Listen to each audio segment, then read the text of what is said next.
Enw yw Cris Tomos, dwi yma heddiw'n cynrychioli Cwmarian, cwmni cydweithredol yma yng Ngorllewin Cymru.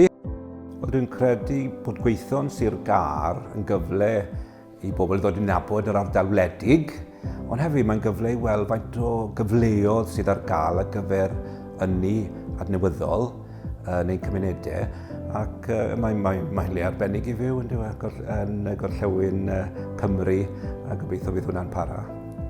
O ran y sector ynni adnewyddol a ynni'n gyffredinol, dwi'n credu bod yna gyfleoedd yn dod nawr ar y gorwel.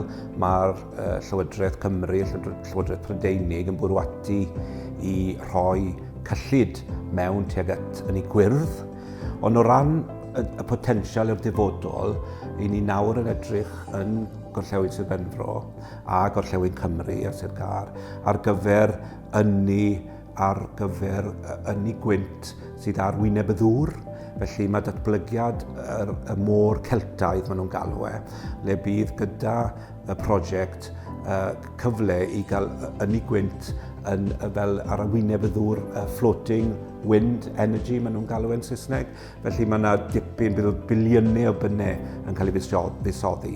Felly bydd eisiau pobl ifanc i ddeall y dechnoleg a bod yn rhan o'r hyn bydd yn digwydd ar arfordir Gorllewin Cymru. Mae yna potensial nawr i bobl ifanc i gael gyrfa tymor hir yn y sector ynni. Mae'r digwyddiadau nawr sydd ar y gorwel o ran yr môr Celtaidd yn golygu bod biliynau o bynnau nawr yn mynd i gael ei buddsoddi yng Ngorllewin Cymru a Gogledd Cymru hefyd yn Môn.